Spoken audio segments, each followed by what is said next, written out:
Aquest és el quart diàleg de la quarta edició del cicle de conferències Med Dialogues Plus 2030. Molt agraïts que estigueu aquí, més que res perquè realment estem envoltats, ara no us dona aquesta sensació, que estem envoltats de notícies negatives, cada cop més impactes més grans sobre el que envolta la crisi climàtica, la conservació dels oceans, la seva contaminació, fenòmens com aquest d'Anna, fenòmens extrems motivats també per l'escalfament de l'oceà i de la Mediterrani, en aquest cas concretament, i per això necessitem veus inspiradores. Estem enmig d'una crisi climàtica, d'una crisi ecològica, i és per això que hem convidat aquest gran home que tinc aquí al meu cantó, que després us presentaré, perquè ell és una d'aquestes veus inspiradores que ens fan tanta falta i que ens mobilitzin cap a l'acció i no cap a la inacció, que potser és el que primer ens impacta quan veiem tota aquesta negativitat i tot el que representa aquest creixement tan ràpid de la crisi climàtica i de la crisi ecològica, perquè per mi és més una crisi ecològica que climàtica. Vaig a començar donant dades i diràs, vaya esperança que ens dones si tot són dades negatives, però precisament perquè és el repte tan gran que li proposaré en el nostre entrevistat avui, que és revertir aquestes dades de la desesperança. Sabem tots ja que els oceans ens donen la vida, no només la marina, sinó de tots els ecosistemes. Ens donen aliments, ens donen altres elements bàsics com, per exemple, medicaments. També estan controlant el clima, absorbeixen la major part de les emissions de gasos d'efecte hivernacle que nosaltres mateixos emetem. Són la font de l'existència de milions i milions d'éssers humans a tot el món, no només d'espècies. I tot i així, seguim contaminant-lo, seguim maltractant-lo, per exemple, amb moltíssim trànsit marítim, seguim escalfant-lo, en fi, que sembla mentida que encara no ens n'haguem adonat.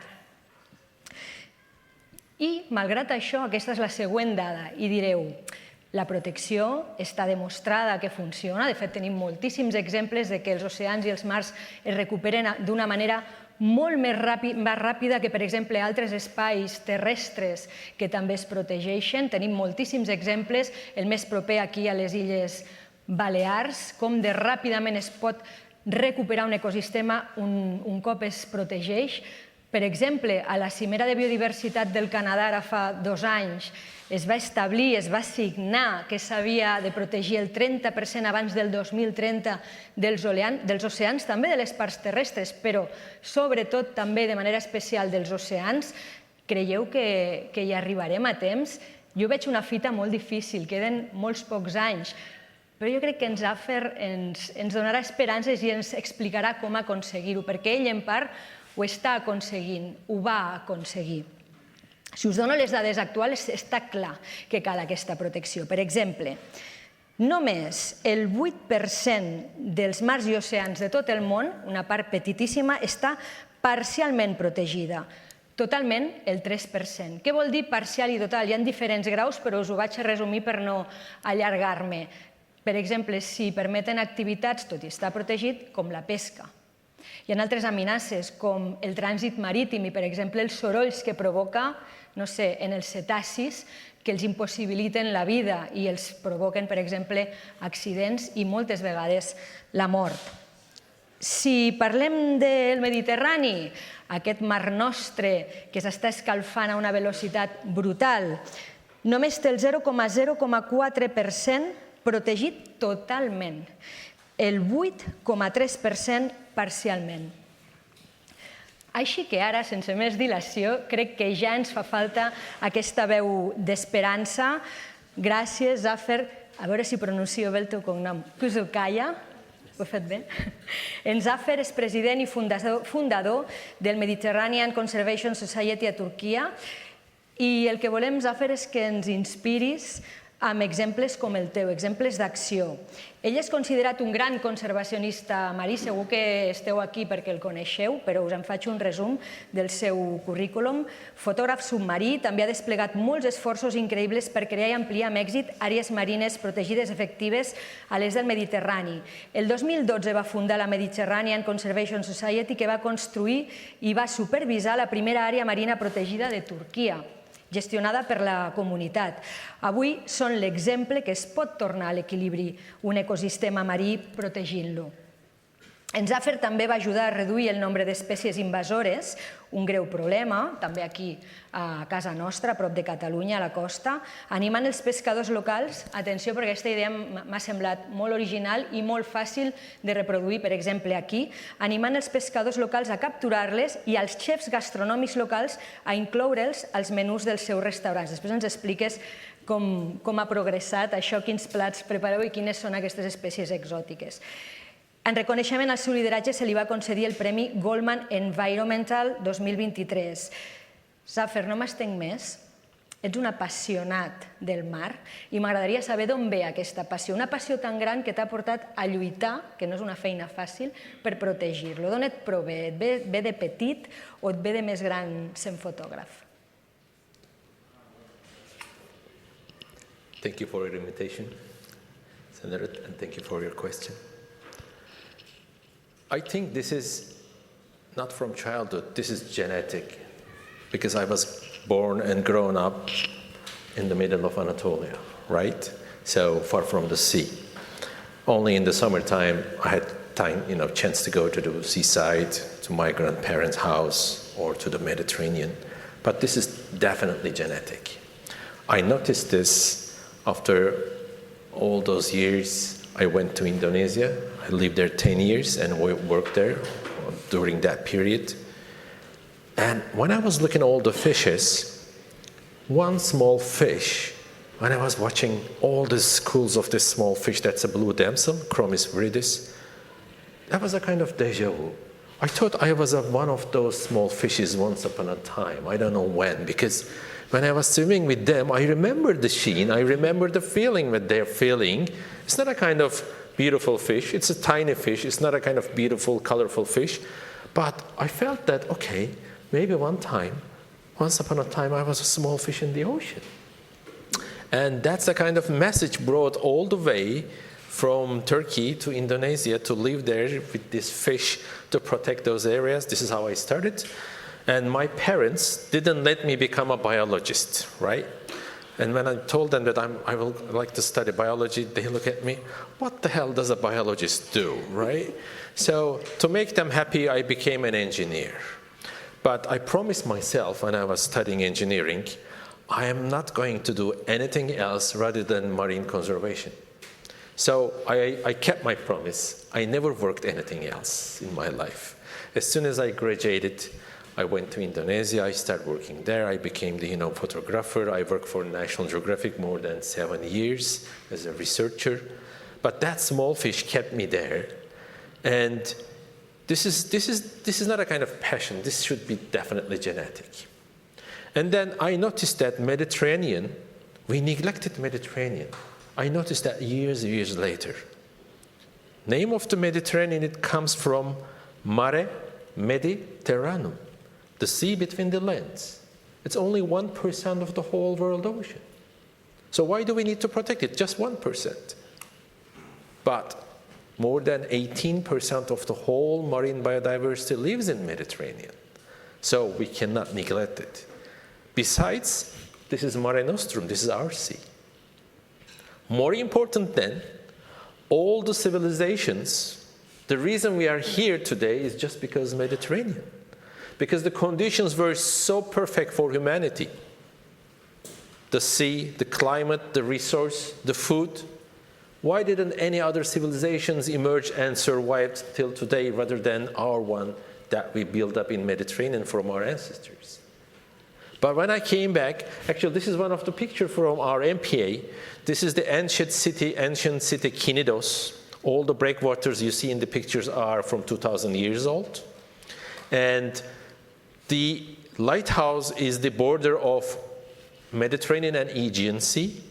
So this is the only ancient city in the history opening 2 harbors, one to Aegean Sea on the north and one south is the opening to Mediterranean.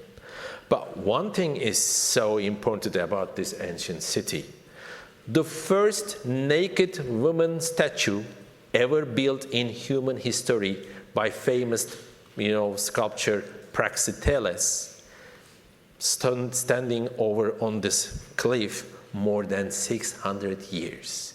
She was the protector of all sailors, all fishers, all seamen, and all other marine creatures.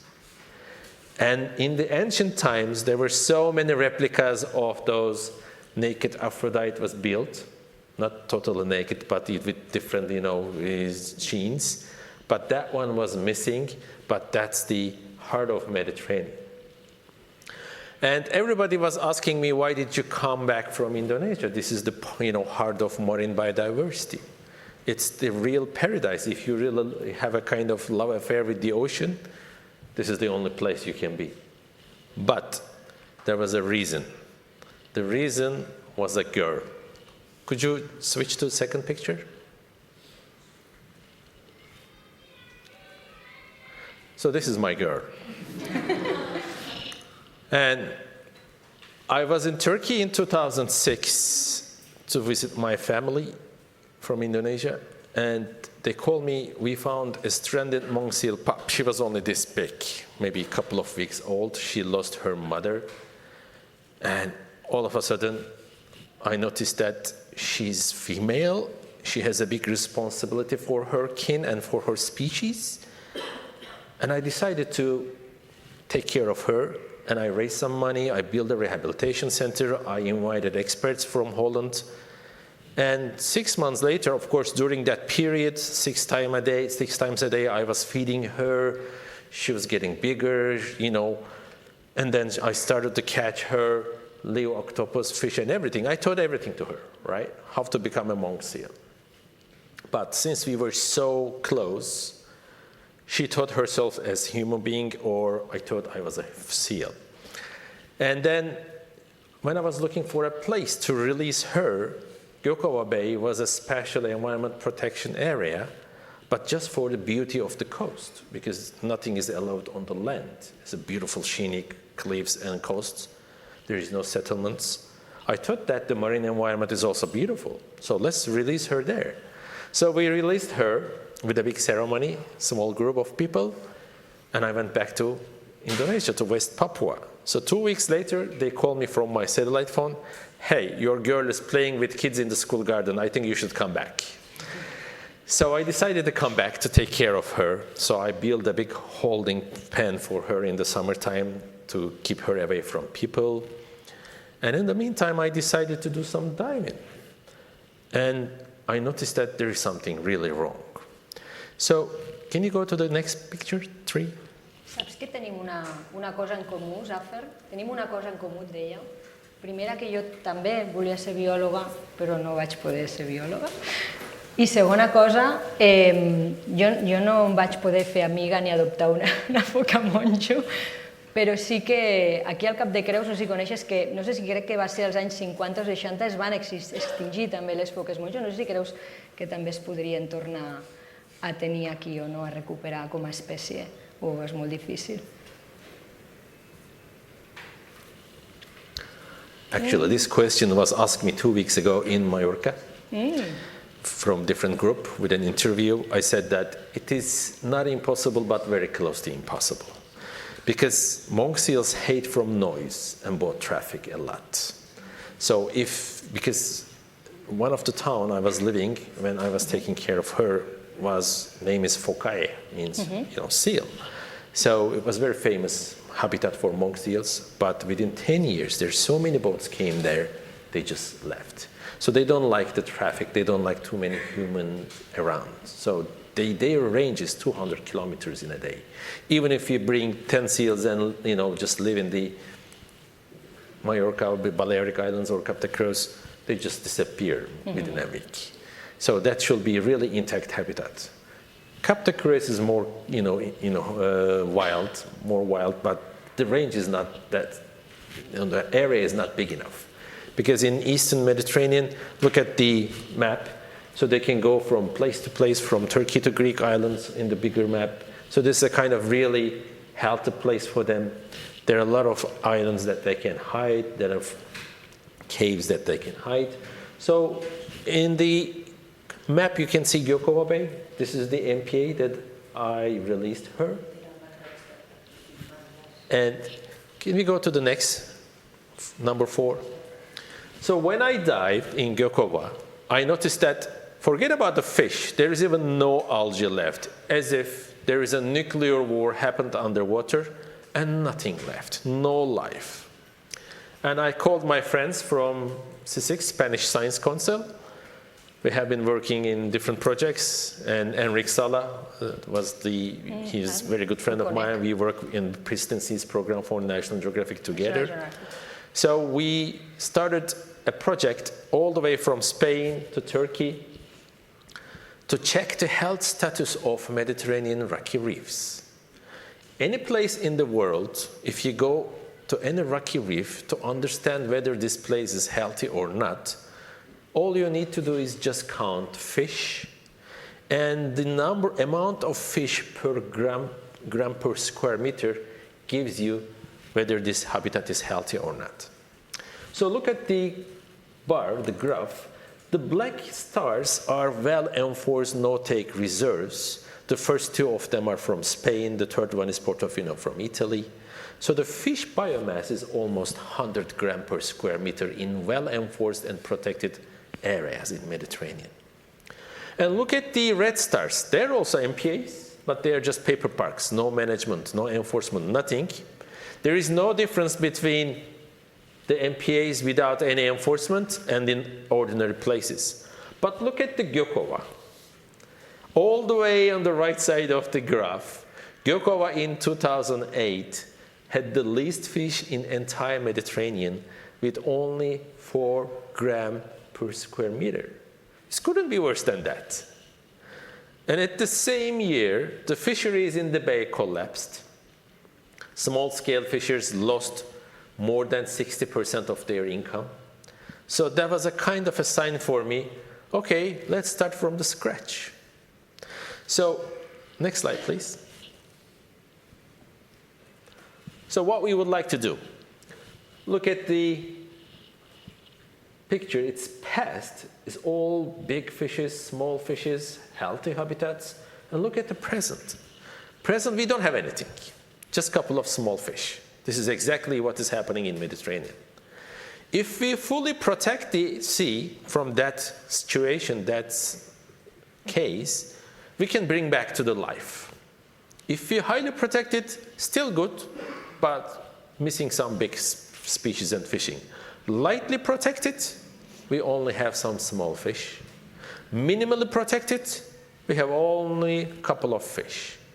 When you were telling only 0.04% of the Mediterranean is protected, this is the fully protected areas, only 0.04%.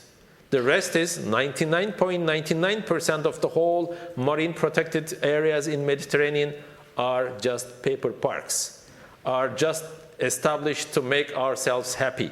We are sitting in our chairs, offices, telling that, okay, today is 10% of Mediterranean is protected. Let's cheers. That's it so far.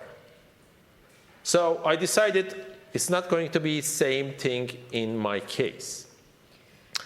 Next slide, please. De fet, aquí al Mediterrani, Zafer, aquí al Mediterrani i a la costa catalana teníem grans taurons, com per exemple el tauró blanc, encara que molta gent ho desconegui perquè fa tantes dècades que van desaparèixer, ara només ens queden alguna espècie de petit tauró que malauradament a més són molt escassos, estan en perill d'extinció. No sé si tu creus que algun dia podem tenir un altre cop grans taurons aquí, que curiosament, i crec que per això ens fa falta molta divulgació, molta gent pot veure com a negatiu i és tot el contrari, és el que et demostra que és un ecosistema sa. Thank you for that question. I'm going to show, a little further. Gökova is the only MPA all year round. We have unbelievable population of sharks that you can swim with. So this is possible. The reason I am here today to show you this is possible. This is not a rocket science. This is not a miracle. Just protect somewhere with really big ambitions, with really good organization and people supporting you, and that's possible. So when everything was collapsed, fisheries collapsed, no endangered species, there was only one monk seal in the bay, probably my one. And Then I decided to change the tide. We have to establish fully protected areas. I talk every single fishing community member one by one, which is more than 200 fishers. But interestingly, half of the community in Gökova are women fishers. They're all professionals. They work more than 300 days in a year. Some of them work with their husbands. Some of them already lost their husbands, still working alone. Some of them never get married, but still tough fishers. But I noticed that working with fisherwomen is much easier than working with fishermen. So getting their support is more valuable than getting the men's support. Do you know why? Because women listen to you. Men never. So when I gather them in a audience like this, keeping their husband out, when I'm telling them why the ecosystem has collapsed, how we can bring it back, what do we need, how they can support, how we can support them, so they understand you and they support you. When you tell the same thing to men, they never listen. So that's the problem, we have been facing all around the Mediterranean. Fishermen never listen. So after getting the support of women, right, and all those negotiations over a year, next slide, please. Okay, these green areas are the fully protected areas we established in 2010. These dashed areas are no perseining and no trawling area, which was the largest in European Union ever established. Because when I was telling them I'm going to close some areas for fishing, I'm also going to close almost half of the bay for industrial fishers. So this is only going to be your fishing ground. And then we did it. But who is going to protect it? Is it going to be another paper park? I went to the Coast Guard, and those were the year 2010, is the heydays of Syrian refugees trying to flee from Turkey to Greek islands. So they have been drowning in the sea in hundreds, sometimes thousands, and Coast Guard was fully busy with saving the lives of the refugees. And they told me, no way we can ever come and protect your MPA because we're so busy with saving lives, which they're right. And there was a big unrest among the community. Okay, there are so many illegal fishers still going into the protected areas. We are not going, but there are so many people still going and fishing there. So I decided to establish our own marine ranger system using the fishing community. So I went to the minister. I told him the situation, and we need to protect the area. And I said that we can establish our own marine ranger program. And he looked at me, listen, government never ever outsource security forces, security job to third parties. You cannot do it legitimately. I said that I'm not asking any legitimacy. It is my constitutional right as a citizen trying to stop any crime and report it to the security forces. All you have in EU and all the other, people in the world have the constitutional right of stopping crime. This is your constitutional right. And he looked at me, wow, he said, go ahead then. And next slide, please. Clar, vas aconseguir que et rebés, que ja és un pas. Jo crec que potser podria ser un obstacle i el vas superar, no? Potser el més gran obstacle. Encara que et digues que no, però vas arribar-hi, que ja és un què, no? Actually, I visited him in Ankara. He didn't come to see it because everything in Turkey was so centralized in Ankara. Even the Minister of Environment never been in Gökova before, right? So I established the ranger system. I have chosen the rangers from ex-fishers who would like to quit fishing, become a ranger. Because they know all the illegal fishing source, people who is doing illegal activities. Then I went to Coast Guard. Okay, this is our system. And they asked me, who will be the rangers? I said, ex-fishers, how do you trust them? You know? I said, believe me, we will trust them and they will support us. And the system started working. Our rangers were shot. Seriously. Luckily, no one died. Our rangers were beaten because this is a big mafia job, illegal fishing, right? But luckily, whatever happens, as soon as they call Coast Guard always comes. So there's a great cooperation between our rangers and the Coast Guard, and within 3 years, system settled so well, Coast Guard started to outsource other activities to our rangers. Next slide, please. But we had so many incidences. We developed a software. This is called Smart Marine Gyokowa.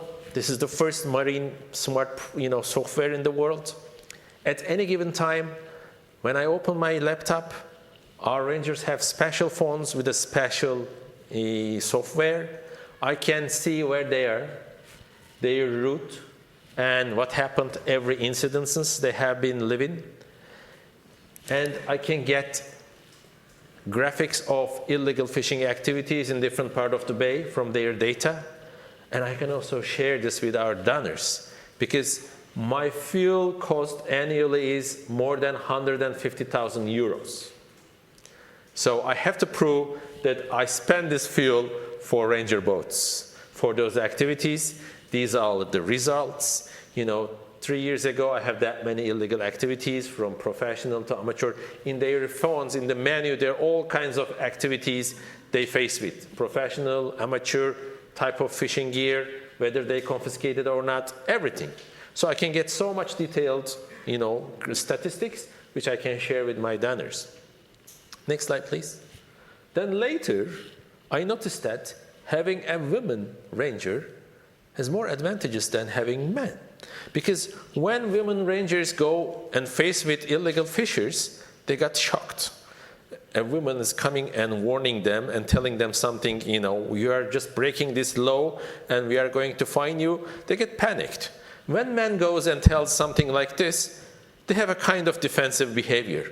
But when women goes and tells them, hey, you are doing something wrong and I'm going to report you to the Coast Guard, they get panicked. It's unbelievable. So now we have 2 tough cookies as rangers. So we have a kind of gender balance in our ranger program. Now we are recruiting more rangers. Next slide, please. In the meantime, you're going to have questions that you want to... A lot. Okay. Però no em deixes. Yeah.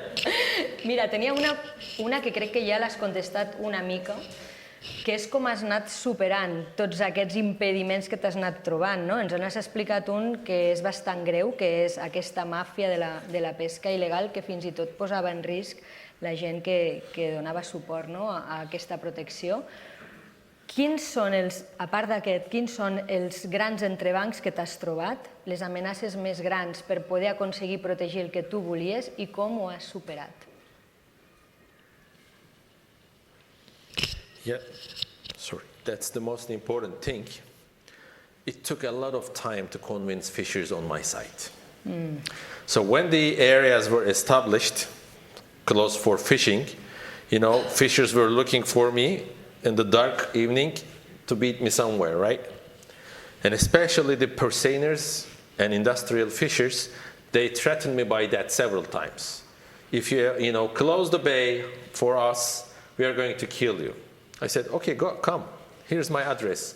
If you cannot come, give your address, I'm going to come to you, right? But Coast Guard support was so important. They never left us alone. Whatever happened, they always came. So that's why we had a kind of government and military force behind us. This is the first thing. As the year passes, as we keep protecting the areas, a lot of fish came back. And their catch started to increase, and they noticed that something is going positive. But after 10 years, their income is rising geometrically like that. Right now, every single fisher who trying to beat me at that time, kissing me on the street, you saved our life. So that was the biggest reward. I got all the community behind me and all the other stakeholders because everything is going positive. Still, purseaners and trawlers, we are clashing a lot because we caught them doing illegal fishing in the protected area several times, and we fine them with the very big fines. So I'm still getting death threats from them. But now government awakened, right? Minister of Agriculture noticed that that's a great management tool to save fisheries. So now they're supporting me. So I believe that I think we passed the most difficult part. But other than that, keeping the enforcement, and there's so many other things. For example, this picture. It was 2012. That's the bottom. Millions of kilometers of lost fishing lines. Thousands of fishing nets all covering the reefs. And there is nothing.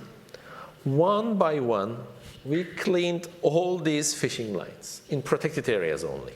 I com les trobeu, aquestes xarxes fantasma? Perquè, per exemple, vaig conèixer aquí a Catalunya un projecte que les buscava i era com buscar una agulla en un paller, i era impossible.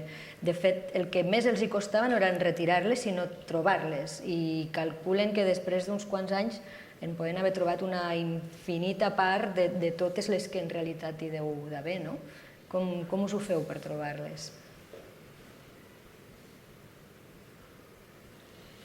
Your fishing lines are everywhere, as you can see once you go. But the problem about fishing line, you have to collect them one by one, right? You cannot pull them all. You have to follow one line till to the end. So it takes so much time, but we only did in protected areas, fully protected areas. For fishing nets, we have a team. We just did survey in all the areas. We spotted them. We get the coordinates and how big they are. Next slide, please. And I'm going to tell you, this is probably one of the largest cleaning up operation in whole Mediterranean. It took us a year. 15 tons of discarded nets we saved. Another 5 tons of garbage. It cost us almost $40,000. And we hired a purseaner to lift them up from the bottom. So our team, one by one, tied them and send a buoy to the surface, and then we just put a hook of a purseaner. And ironically, this is the guy I caught in doing illegal fishing, which we hired for, clean up the nets. So it's a very labor-intensive activity, but as soon as we cleaned, next picture, please. Look at that. Before, there is no sponges on the rocks because all covered with the fishing nets. Just in 3 years, the sponges, corallogenous habitats started coming back. And after that protection and cleanup, monk seal numbers increased. So the monk seals are one of the most important conservation programs in Gökova. And it's all protected area, it's cliffs and everything. We thought that there's so many caves. Next slide, please.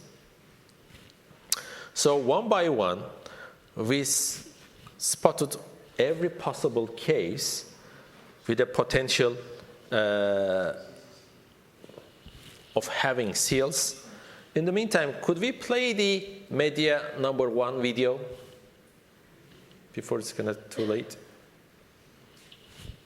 Okay, after we cleaned up, you remember the picture with the fishing line and the sponge?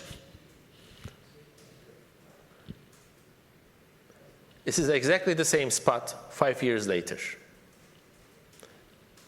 When you clean all the fishing lines, sponges starts to grow. Otherwise, they are always being cut by those fishing lines. When you protect the place, then the fish came back. So we have monitoring cameras underwater. This is one of the footage I captured from those cameras. Next video, please, media 2. En quants anys?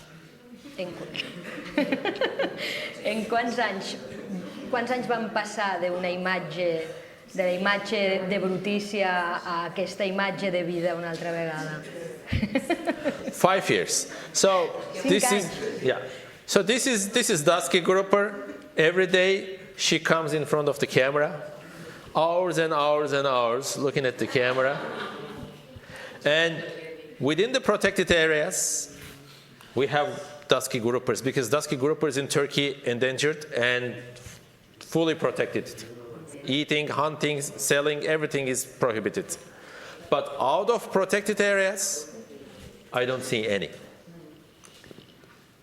Okay. Okay, so can you play the number 4?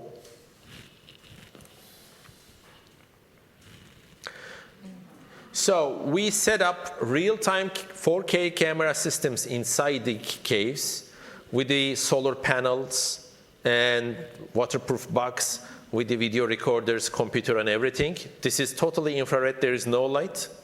It's like a BBC cameras. So we don't need to go and disturb the seals. Right now we have all 4K cameras in our caves.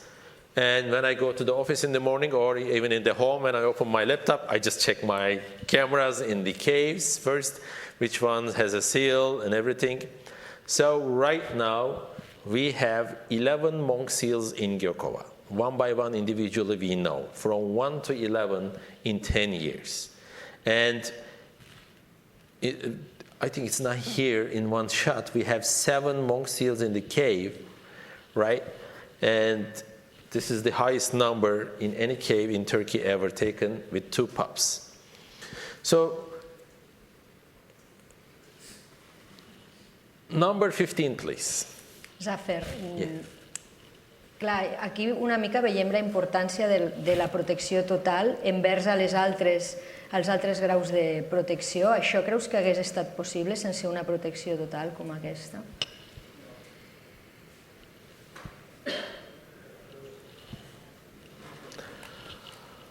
Well, you can, but the rest of the habitat should be intact too. If you just keep them, we are lucky in Gökova because there is no settlement. There is only one town, and 70 kilometers later, there is only Bodrum. In between, it's just empty. So only fishers can see monk seals. So there is not much threat. But the problem is feeding areas. Once the no fishing zones having more fish, because in 5 years, the amount of fish just goes 100 times more than 4 gram meters square. Now we have more fish than in any protected areas in Spain. So we're competing with you. And Bonifacio, yeah. And it is possible, but what we noticed, there is not too many caves that they can breed. Monk seals needs, as you remember from the previous video, a dry ledge to climb up, to rest, and to deliver a pup. So I found a beautiful cave with a very well protected pool, but there is no dry ledge inside. There is no dry platform. So I decided to build a platform inside. I got a permission from Ministry of Environment. Next slide, please. Remember this picture? So this is the final part. So I built a platform from the rocks and then some cement and sandbags and the gravel. Next slide, please.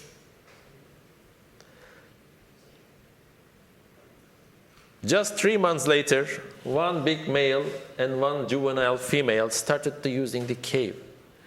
Monk seals use the cave only in winter, starting from end of October to the beginning of April. In the summertime, they never use the caves. It's all empty. Only this artificial cave has all year round seals inside. I don't know why. What is the property so important for seals?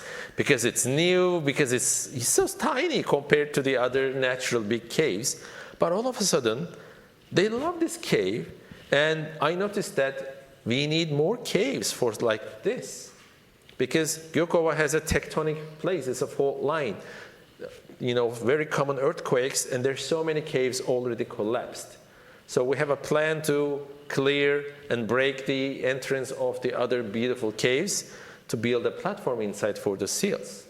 So right now, this is our favorite monk seal cave, which is, artificially built a platform. This is the first case in the world.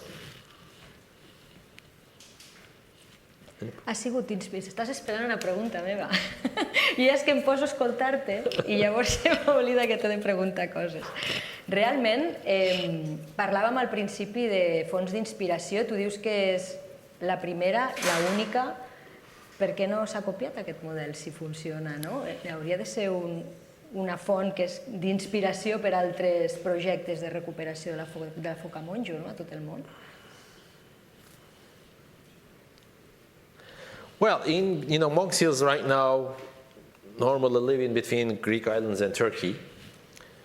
There are some natural caves in Greek islands and also in Turkey, but for Gökova caves, I noticed that there is a scarcity of caves for monk seals. As the number increased, and then I decided to build this. This was a kind of experiment. And we made this a scientific paper in Oryx magazine of Cambridge University.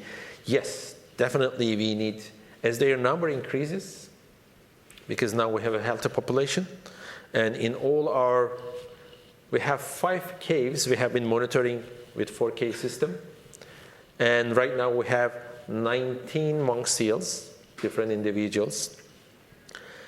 But the number of caves are really important. We will do it in Turkey, if I get permission from Minister of Environment again. But for the rest of the Mediterranean, the threat is the human being's presence closer to.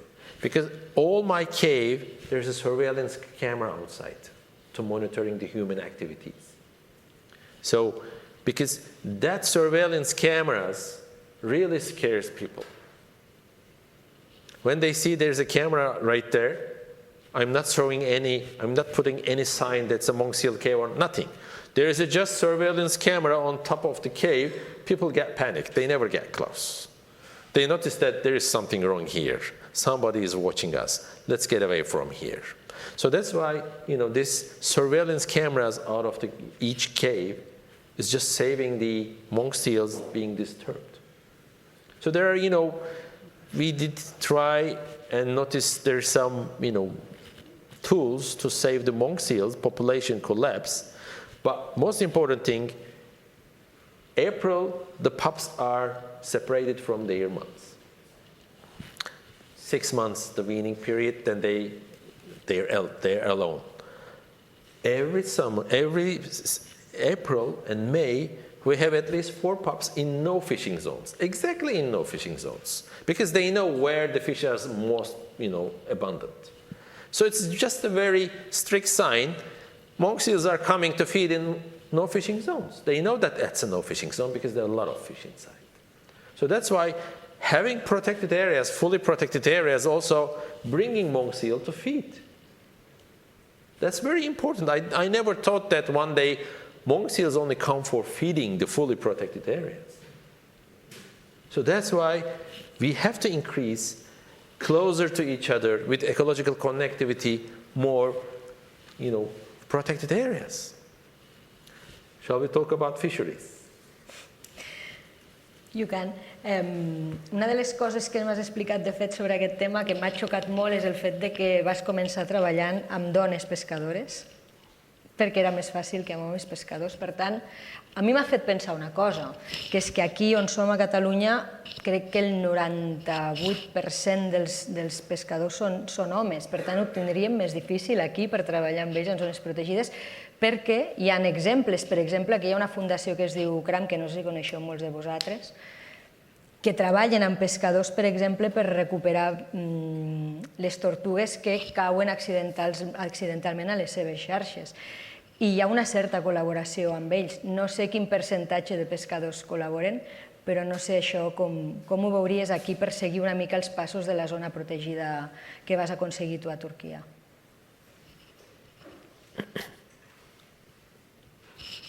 Well, it depends on how you approach to them, it takes time to get their trust.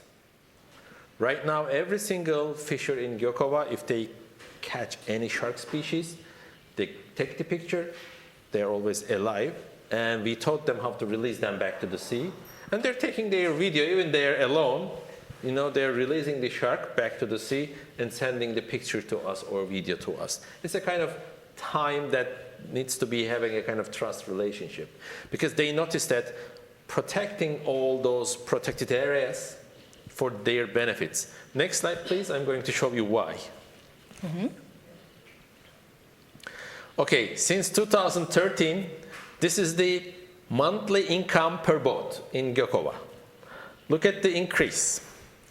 In 2023, it was even 45,000 lira, so it doesn't fit to the graph. I didn't put it here. So it is still increasing. Over 10 years, the income of small-scale fishers in Gökova increasing. So I am not keeping these numbers. They are sending these numbers to us. We have also software in the cooperative.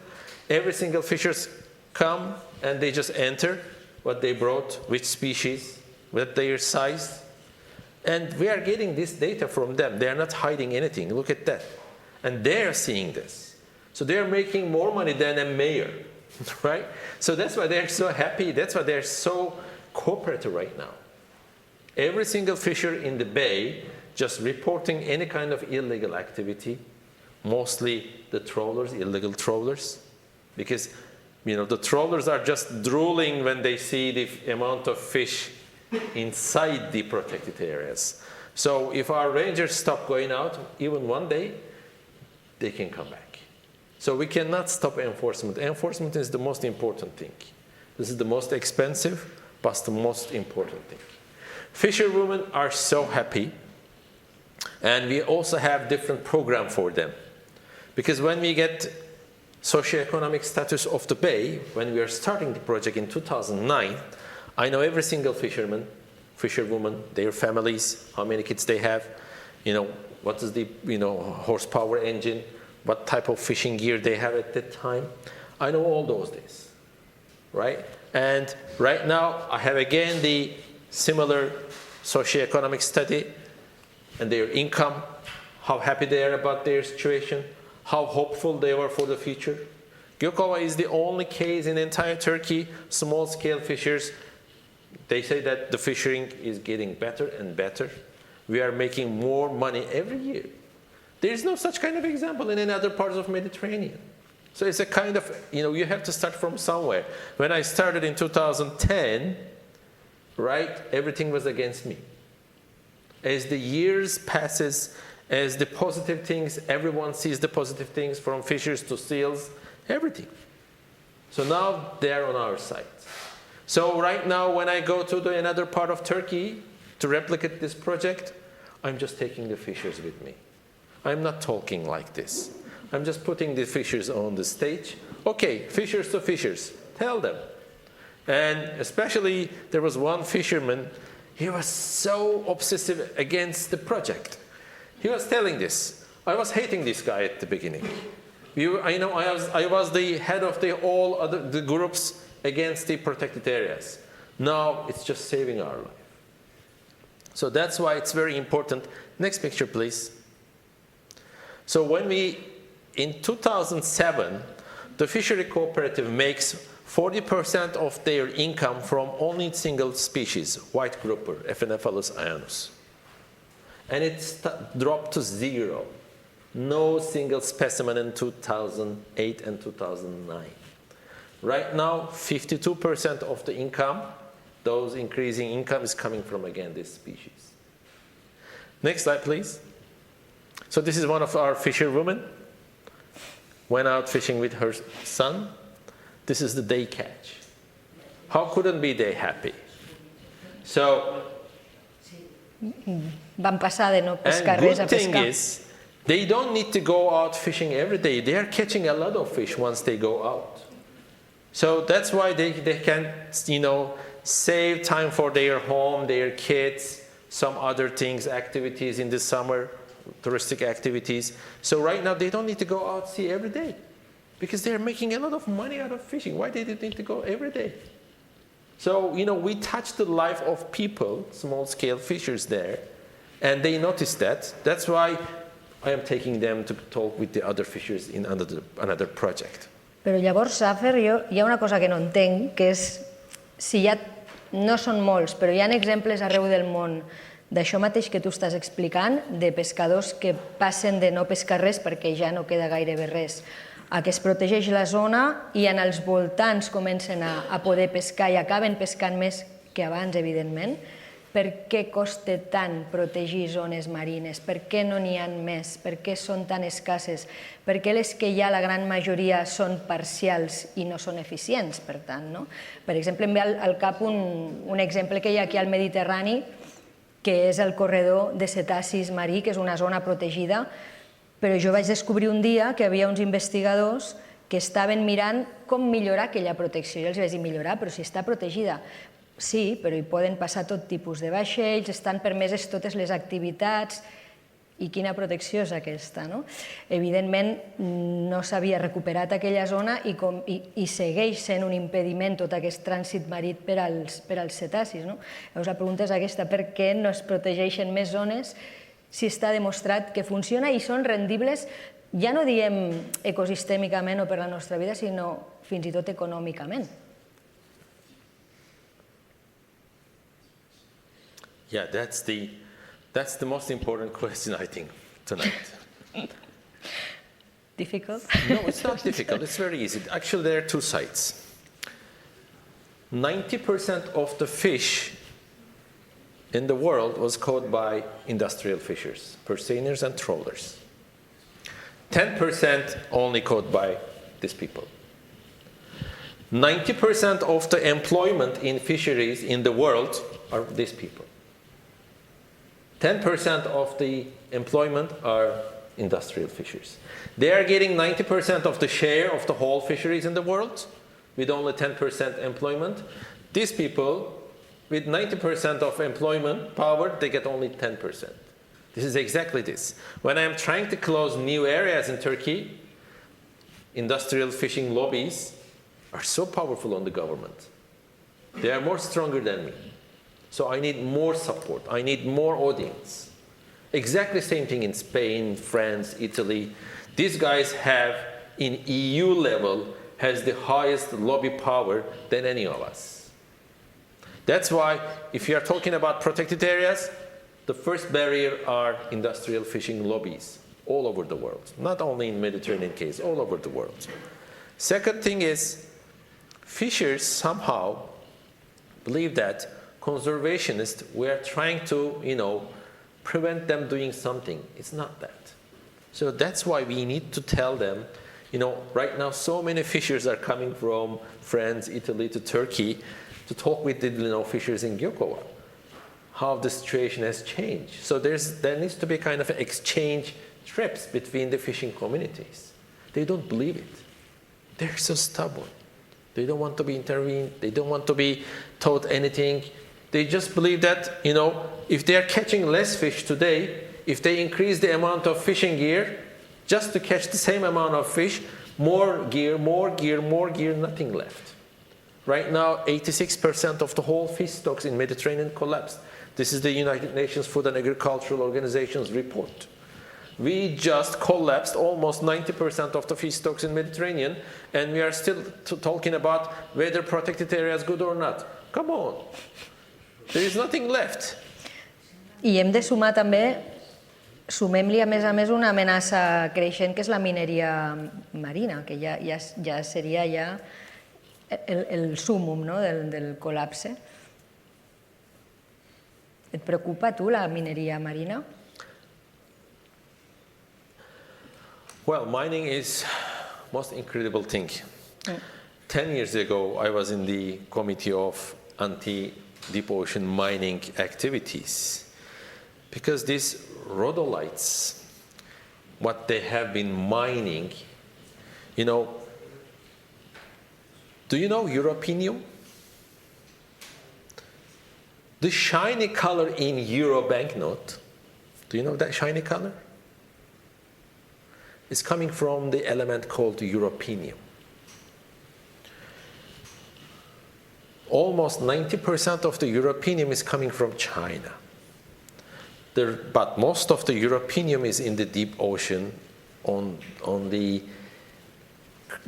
structures which is animal, like a coral called rhodolites. Rhodolites are at least 10 to 20,000 years old. It's like a black stone at the bottom of the deep ocean. So European is so expensive. Deep mining ocean, even if it is so costly, it is so profitable. But those rhodolites, more than 20,000 years past, they become only this size. And we just scrape them in just an instant. Because it's away from all of our eyes, it's in the middle of the ocean, someone is just scraping the rhodolites at 2,000 meters or 1,000 meters. No one else witnessing that. No one else knows what's the benefits of rhodolites to the ocean ecosystems. Of course, we cannot do anything. First, we have to understand what is this deep bottom oceans ecosystems giving us, giving the nature, and if we disturb it, how consequences will be. We have no idea yet. But we already gave, and the countries already shared the bottom of the ocean. I am going to excavate this, and you are going to excavate that. So we need more people, more audience to stop this. Maybe we stop, what is the minerals coming from bottom ocean? And we have to follow it up transparently, who is getting what mineral from the deep ocean and selling to which industry. We need to protest this. Otherwise, it's impossible. What about climate change? Mira, si parlem d'això aquí al Mediterrani, només una xifra que ja és com molt esfereïdora. A mi m'envien cada mes un senyor que hi ha aquí a la costa de Girona que es dedica des de fa moltíssims anys, i gràcies a ell tenim mesures, a mesurar la temperatura cada dia del mar Mediterrani davant de casa seva. Des de l'abril, em falla la memòria, des de l'abril del 2022, cada mes es bat un rècord de temperatura. I crec que de mitjana ja estem, si algú d'aquí sap la xifra exacta i no és aquesta que m'ho digui, en 1,5 graus d'escalfament mitjà a la Mediterrània ja. Clar, no només provoca desnivells als ecosistemes, sinó aquesta dana, per exemple, que ha vingut molt afavorida per aquesta escalfor.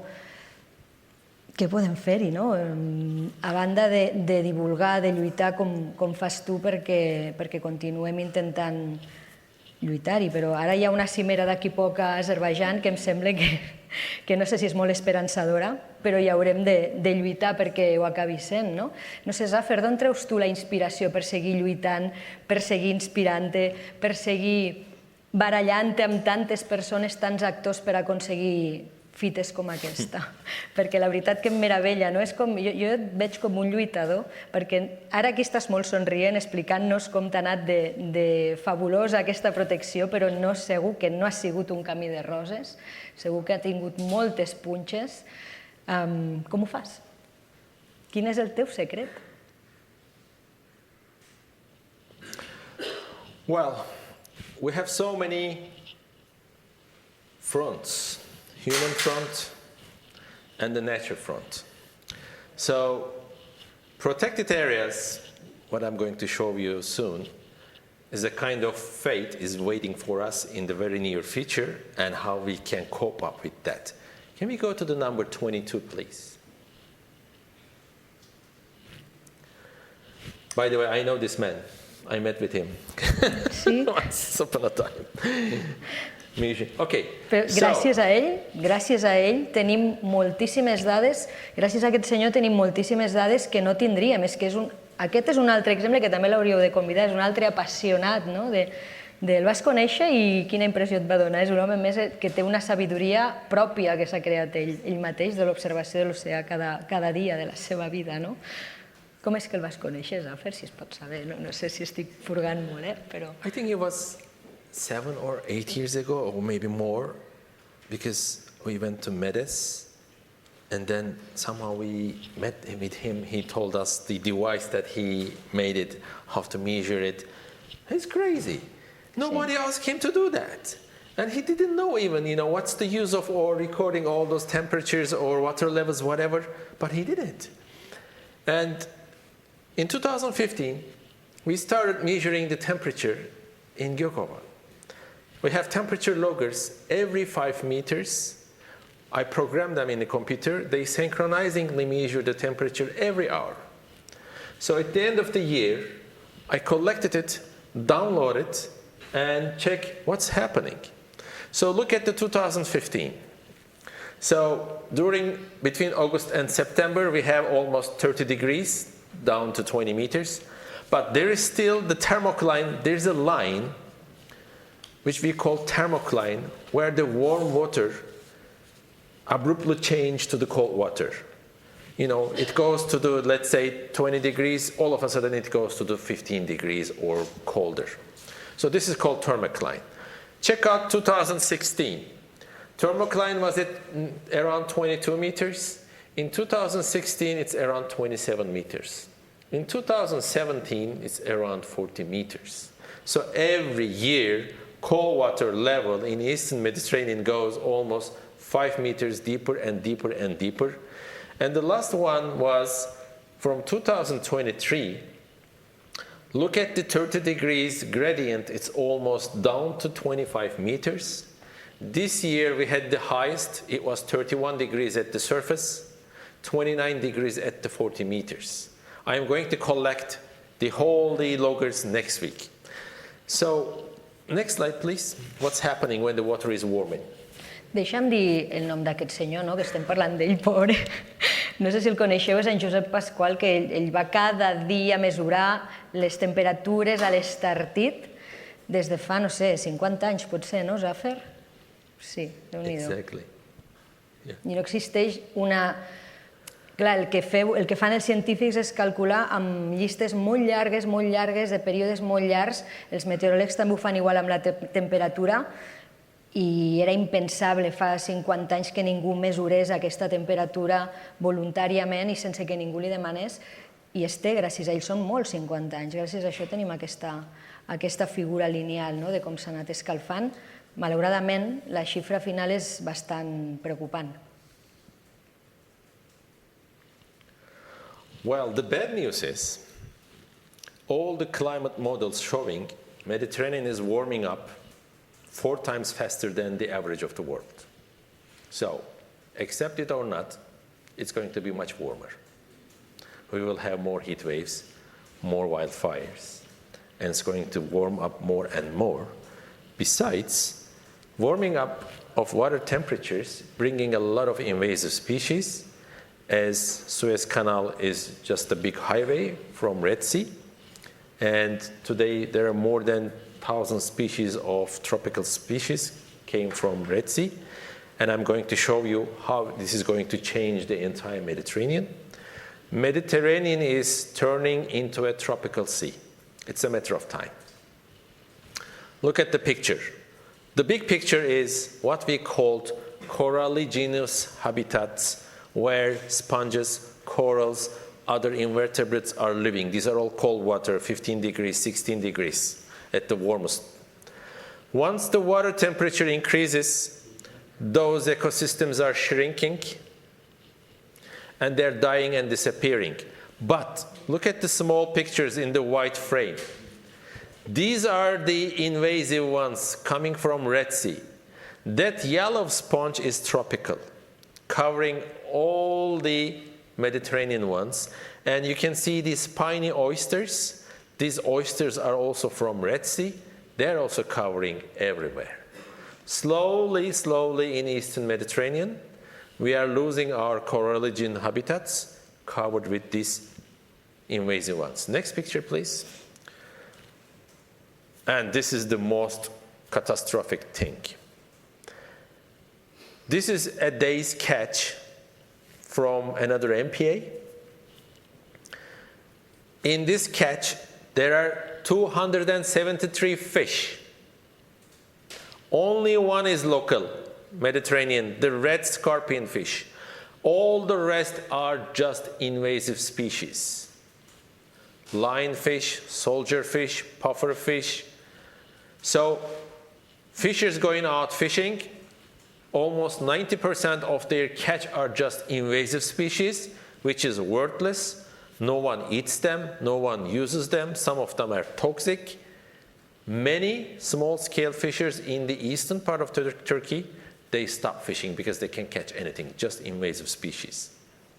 But many of them are eatable. And I gave these sheets to every single fisher, and I am paying, 5 euros for every single paper they bring back to me. How much fish they caught that day, how much is just invasive, and how much is local. So over a year, I capture the big picture, how much of their catch are invasive. And I started a big promotion. It's a big event in Turkey. It's even bigger than marine protected areas. Very famous Michelin star chefs in Turkey are a good friend of mine. I called them, listen, we have so many invasive species, they are all edible. I have an idea. Let's start the program. Can you put these fishes in your menu? They said, okay, send us the sample. I sent them the sample. They developed recipes, and they love the fish, lionfish. They love the lionfish, right? They said that, okay, we can buy lionfish. No problem. So we started buying lionfish from fishers plus other fishes. So next slide, please. And every year, we had a competition in Istanbul among the chefs, which has the best invasive recipe. And right now, we are working with 39 restaurants, buying invasive species from fishers. Mediterranean Conservation Society is the only institution in Turkey buying invasive species from fishers, selling to the restaurants. We are more fishmongers nowadays than conservationists. And this is bringing a lot of income. Look at the amount of lionfish they are catching. Next slide, please. In the last 4 years, we bought more than 17 tons of invasive species from small-scale fishers. We paid them a lot of money, and the price of lionfish is increasing every year. More and more restaurants are calling us. They would like to put their menus too. Now we have 4 different species. Now they are developing new recipes. Next year we will also give more fishes. Otherwise small-scale fisheries will collapse in the other areas. Everything they catch is just invasives. And we are bringing an amazing income for them, and also bringing this fish to the seafood industry, and we are extracting them from the ecosystem. There is no way, there is no example of you can extradite any marine invasive species. They have one-way ticket. Once they ended up here, they are here forever. We have to learn how to live with them. Lionfish can live down to 10 degrees of water. It's a matter of time to come to Spain. 1 year, 2 years, 3 years, they will be here. And once you cut their stomach, there's so many juvenile fish, lobsters, shrimp, and everything. Their impact is huge. The only way, extract them, paying the fishers, just increase the awareness on public, because many people in Turkey, when they go to the restaurants, those restaurants, they only go for eating lionfish. They would like to be part of the program, supporting the climate change mitigation. So this is the only way we can do. Otherwise, we cannot extract lionfish. Did you test it? Yes, always. It's good? Oh, really? It's better than grouper. That's why restaurants are, because they're Michelin star restaurants, right? And let's say the grouper is 30 euros per kilo. They're buying. We are giving the lionfish only for 10 euros. So they're making profit buying this fish, which is the same quality of meat. And right now, big chain markets, supermarkets asking us the fish to sell in their, system. We said that no. So because this is more public awareness, people are going to the restaurant, tasting it, because these spines are very venomous. There's a health, hazard status. That's why we work with the restaurants right now.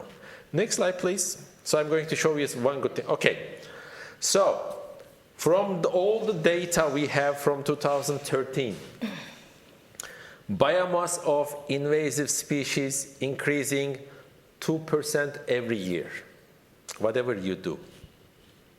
Every year, if the biomass of fishes, you say 1, within that 1, invasive species proportion is increasing 2% every year.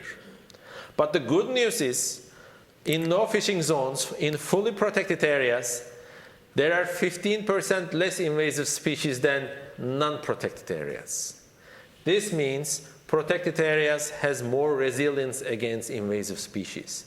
Why? Because we have big groupers, we have big dentecs, they're feeding or they're preying on the invasive species. So to keep the Mediterranean as Mediterranean, we need no more protected areas. But according to our analysis, before 2030, 30% of the whole fish species in Eastern Mediterranean will be invasives. So there's no way we can prevent this. The only way we can do is just eating them, all the eatable ones. Media number 5, please. You were talking about sharks, right? Okay. Sí, perquè és un tema...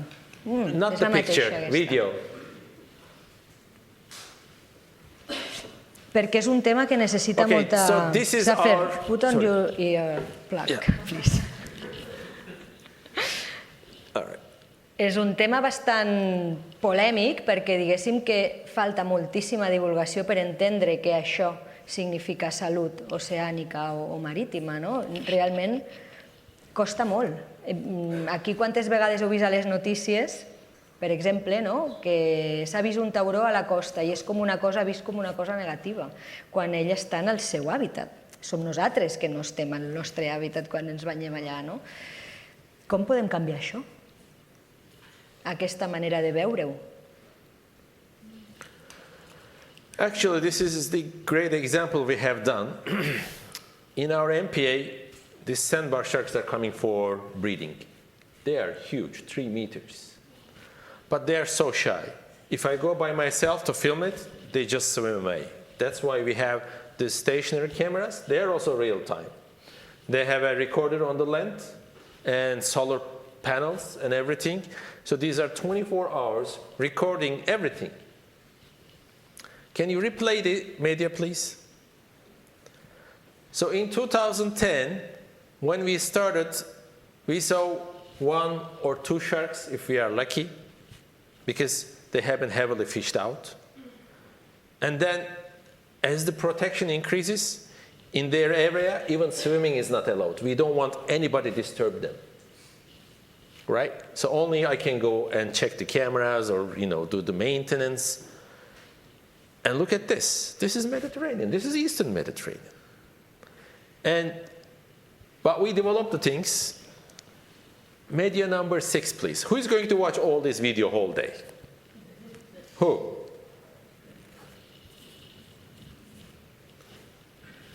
Number 6, please. Okay, so we developed an artificial intelligence on our cameras. So right now, our cameras just spotting every single shark, even giving name to them. So when I check the software gives me the number of sharks spotted during the day on Excel sheets. This time of the day, this number shark came in and came out. So now I can tell to my donors, look, we have that many sharks coming every year, and every year it's increasing. Now I can even individually differentiate every single shark from each other. You can replay that, yeah. So this is possible, and I am showing this to the ministry. I am showing this to the public. Look, these sharks are coming here because they were not disturbed. Nobody is coming, no noise, no boat, nothing. Even swimming is not allowed. Because, for God's sake, for one species, only small bay that nobody can go, is it that luxuries? Can you imagine? For a fish, there is a concept.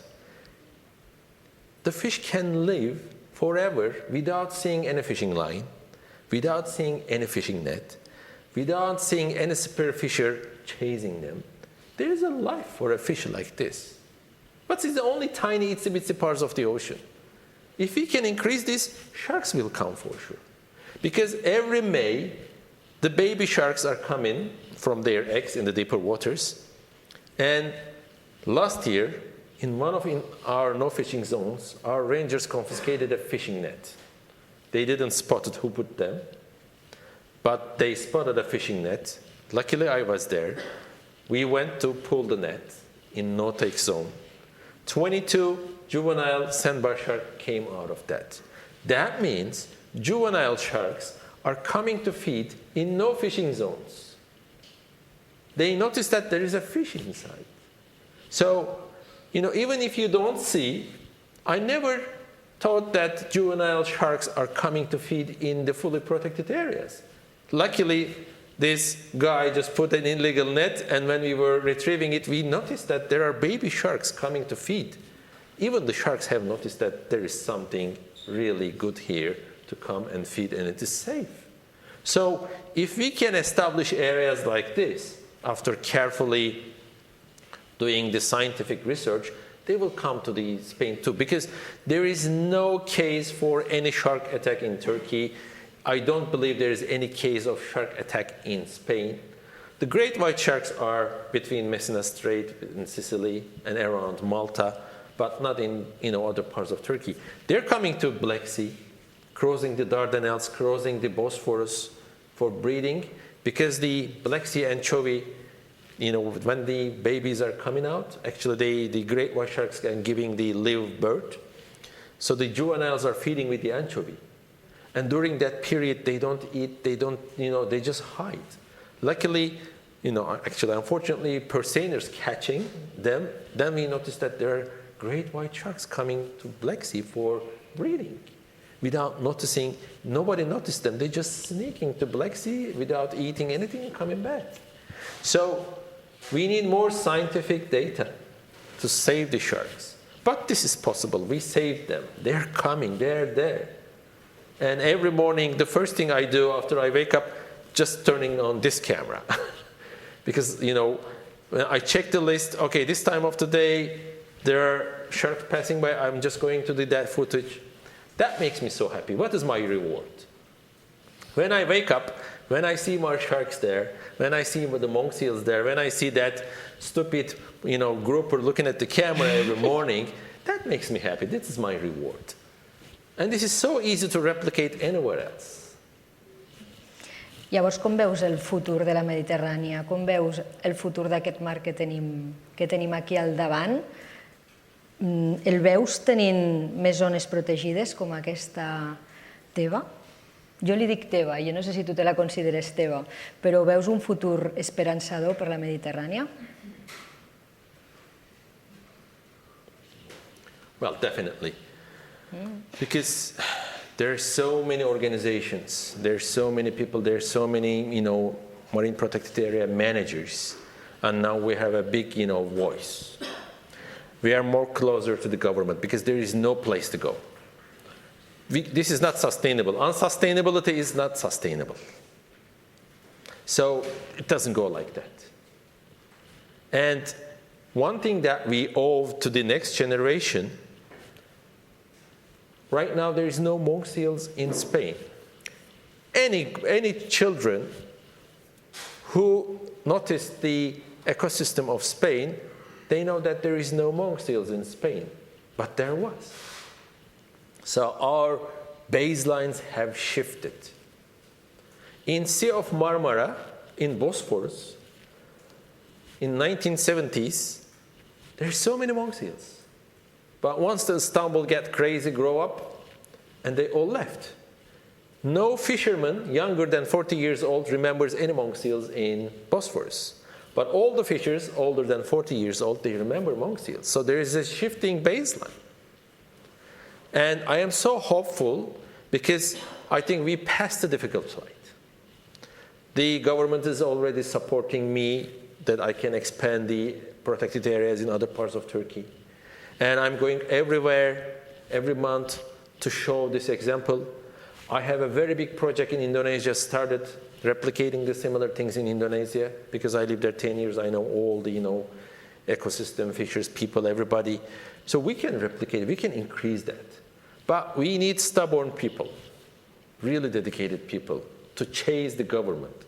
At the end of the day, the people in the government say, okay, get away, we accept that we are going to establish this. Because the industrial fishing lobby is doing this. They are going there every day. They have a representative in the government. Every day, someone with a briefcase going there to defend the rights of trawlers and purseaners.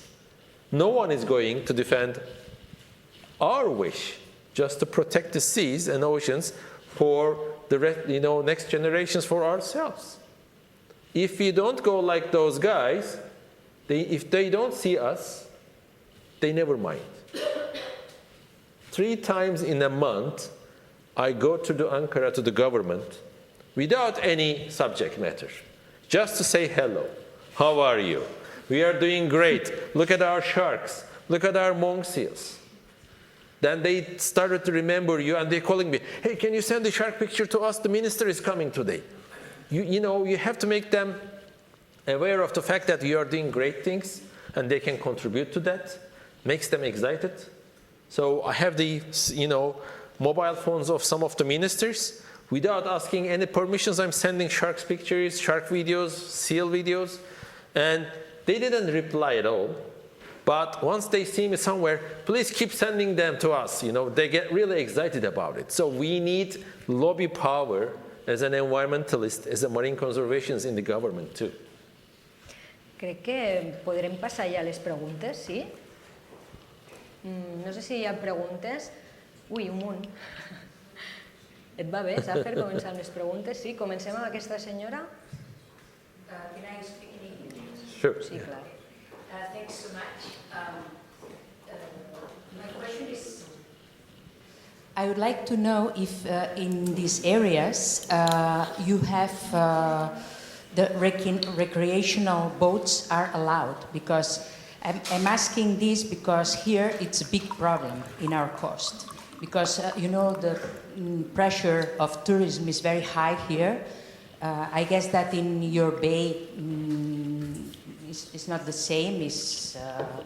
The tourism is less, but I can imagine that there are people sailing or even with motorbikes or whatever. And I am asking this because right now the plan to protect the Cap de Creus is going on. And the biggest problem that there is now is from the lobby, from the recreational boating. And it's very serious because they want to anchor everywhere, they want to go everywhere, and I would like to know how do you manage this here, because it's almost impossible to avoid that. Even we are doing what you are saying, we are going to the government, we are insisting every week, every month, but this lobby is very powerful, really, and we cannot do anything. And thanks so much. Thank you for that valuable question. Yeah, we have the same problem, not as in the scale of Spain, but there still boats are coming. But the good thing is, we reached those boats one by one. They know all our rangers. They know what we have been doing. So we show them where to anchor, not to anchor, to protect, especially charter boats. So we are getting more awareness from those people. But one lucky and unlucky thing, in the middle of our MPA, there is a small island, the most visited island in Turkey.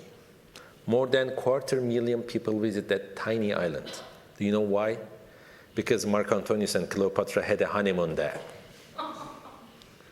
But more than that, before Cleopatra arrives with her armada, Mark Antonius brought 60 barge loads of sand from Alexandria for Cleopatra to step the Egyptian sand first time when she's stepping in Anatolia. Romanticism is something else. But that beach is still there, is protected, and every year millions of people are coming to see this beach, the place, the ancient theater, ancient ruins on the island. It's a tiny island. but it is there. So many boats are coming to sea, and the seagrass meadows right in front of the island just disappeared. I have pictures from since 1990s, aerial pictures. Now it's just sand. It used to be a seagrass. So this is inevitable, but this is not a kind of consequence. We can prevent that. Putting number of buoys, understanding the carrying capacity of the area. How many boats this MPA at any given time could, handle in the summertime. So if it is more than that, we can easily keep that boats away. Their technology is more than enough to do that. But we need,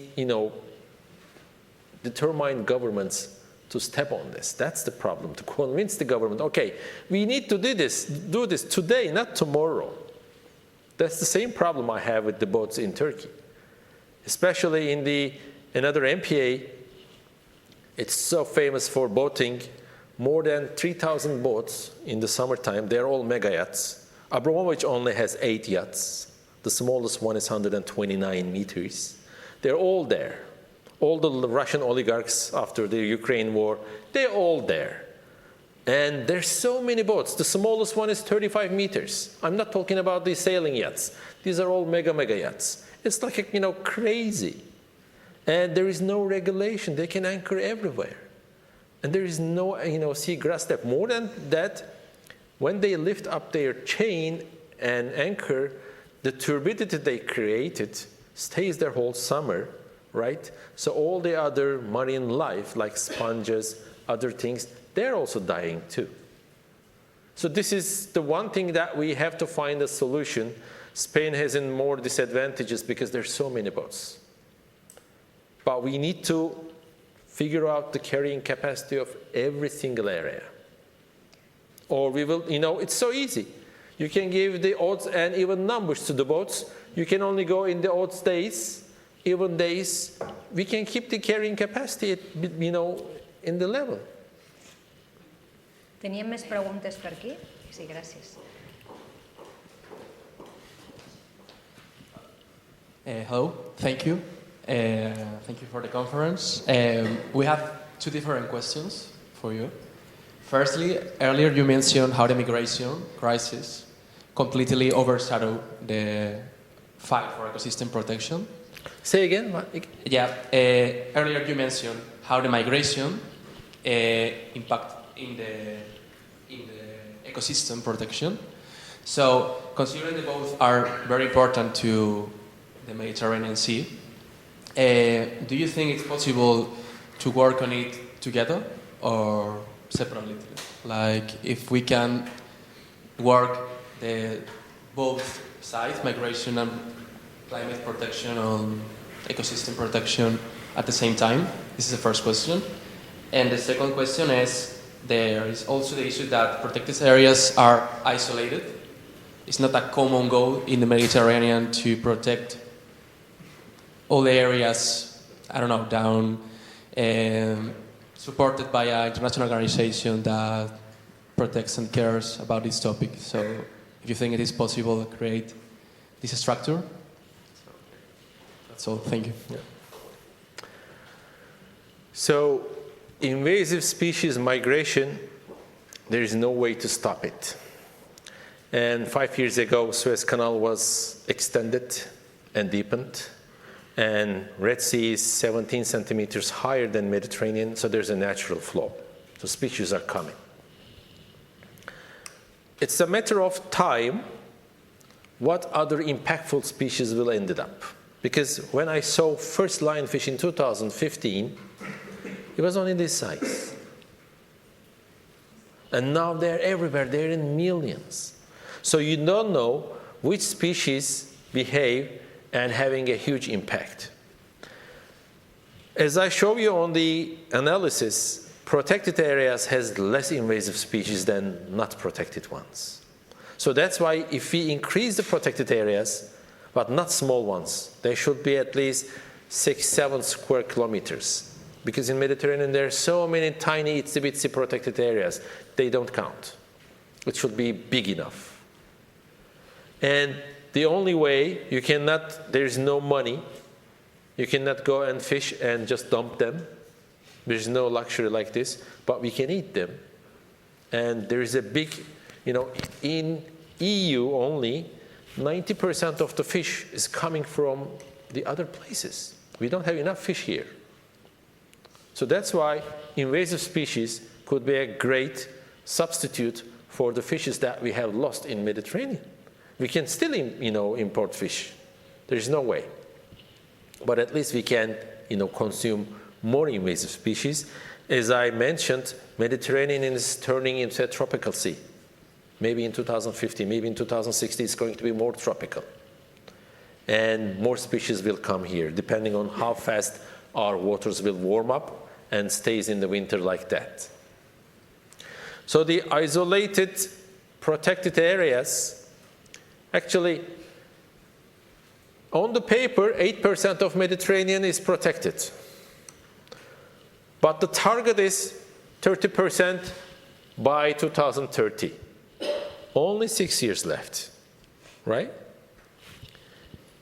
I remember 2012, there was a big forum in Turkey. And all the MPA managers, government officials, ministers, they were there. And we were discussing the protected areas of Mediterranean was that time 6%. And we said that, oh, no worries, we have still a lot of time. We will, declare many more protected areas. But even at that time, fully protected areas is just 0.03. Now it's 0.04. In just, 12 years, we have not done much. So I'm not expecting 30%, anything like this is just, dream scenarios. Within the existing 8%, not adding anything else, just within the existing 8%, if we close 2% of this 8% for all kinds of fishing, that's going to be a great achievement. We will see. In 6 years, nothing will change. When we were talking about the first question, that was about migration. Of people. Of people. Yes. Yeah. So not the species. Okay. Exactly. Yeah. I was about to come to that point too. So the people migrations, technically, there are checkpoints along Turkish coastline that the refugees cannot enter.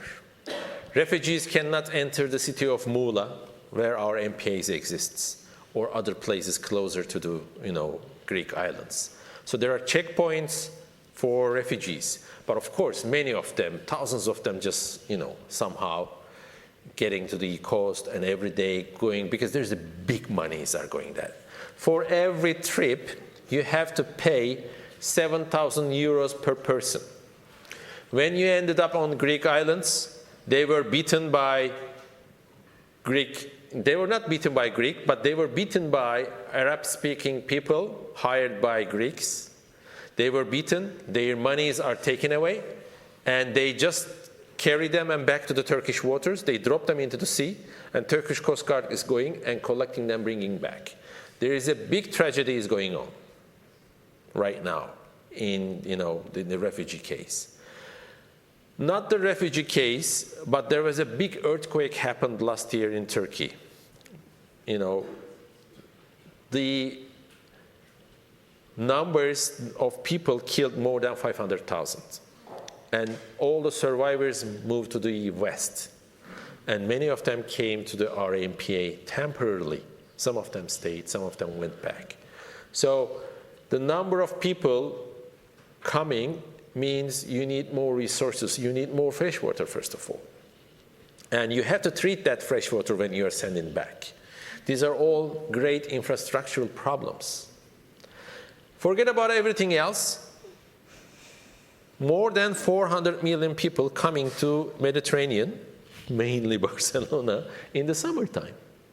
In the wintertime, we don't have these 400 million people. In the summertime, they're coming. 400 million people we have to welcome with fresh water, with treatment, with seafood, with all other kinds of things. And we are talking about sustainability. Come on, there is no sustainability in tourism. If you do not set up a number, sacrificing your income, there is no sustainability. And in 2050, this number is expected to be more than 500 million. Can you imagine 500 million people every summer will come to Mediterranean? Where will be the, how many accommodations additionally we will put it on? You have the same problem, we have the same problem in Turkey. In the summertime, in many cities, there are more Russians than Turks. And all the signs are Russian. And, this disturbs the local people. And now, normal people like us, you cannot find place to rent. You have to pay more for food. All other, infrastructure is getting more expensive. So where is the sustainability in tourism then? I believe, as a conservationist, there is none. How many more can we handle, do you think?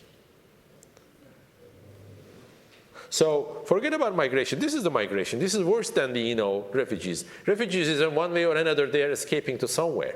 They are not staying there. They all their mind is just going somewhere in EU somehow, right? But we have so many tragedy stories I don't want to share here. There's a big tragedies are going on there. Crec que ens queda temps per una pregunta, però please, very brief. Una més?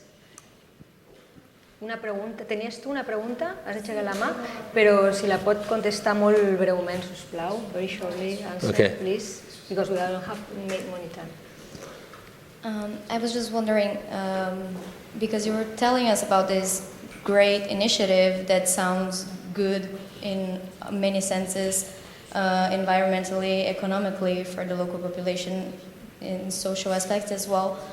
Why don't we see more initiatives like this, and why don't we see more protected areas working well in other places in the Mediterranean? Is it only because of the lobbying of overfishing industry, do you believe, or do you think there are other challenges we can also be tackling in order to expand this model of protection elsewhere? Thank you. That's a great question. Because we are not that stubborn, right? We just left the future of the world, oceans, to greedy hands of fishers, whether industrial or small scale. Small scale fishers are also doing overfishing too. They are not innocent. So there should be a kind of decision making, convincing the whole rule makers that this is the solution and we are already too late to do this. We have good examples. Why not we replicating that? Right now in Turkey, I am replicating it in other areas. And there is a big defensive is coming. But since I know the results will be great for the people living there, right now I am totally using a different approach. In Gökova, I used bottom-up approach, convince every single fisher that this is going to be great, but now I don't have that much time. Now I am going to the government, look, this example is great, we should replicate this here, here, here. They say yes, and we are establishing new areas without too much getting involved with the community. But I know that at the end they will benefit it. But I don't have time, again, convincing every single people in the community. But what I noticed, tourism has an amazing leverage. Because we started working with TUI Care Foundation. So TUI is one of the biggest tour operators in Mediterranean. So they're bringing a lot of people. And sustainability, conservation, right now in their top agenda. And tourism has a big power in every country, especially in Spain, like in Turkey. So when the tourism industry is behind you, okay, we want these areas protected, otherwise, we don't have quality services for people, they don't want to come again. So this is a big leverage. We just noticed that leverage is coming. So right now, with TUI Care Foundation, hopefully in the next 2 years, we will establish new protected areas in Turkey. Because government cannot close their ears to the tourism industry. They have bigger, power than fishing fleets, local community, and everything else. So that's why maybe we start using tourism industry supporting new protected areas, because they are the one who are going to benefit for that. But we need, of course, more people, dedicated people, just to do this, because we have now good examples. There are beautiful examples all around the world. Moltes gràcies, Zafer I Kizilkaya. thank you.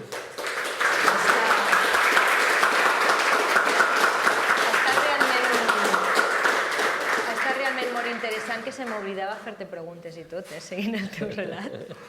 Gràcies per haver-nos escoltat, per haver estat aquí amb nosaltres, per les preguntes que heu fet, que segur que ens n'han faltat moltes, i em toca convidar-vos a la següent, aquesta següent sèrie de diàlegs, que serà el proper dia 20, i que jo crec que és molt interessant i, a més, també obre molts reptes. És també aquí al Palau Macaya i comptarà amb la participació de dos dels directors de l'ONG Ecopeace Middle East, una organització única que reuneix ecologistes jordans, palestins i israelians per impulsar tant desenvolupament regional sostenible com creació de condicions necessàries per una pau duradora a la regió.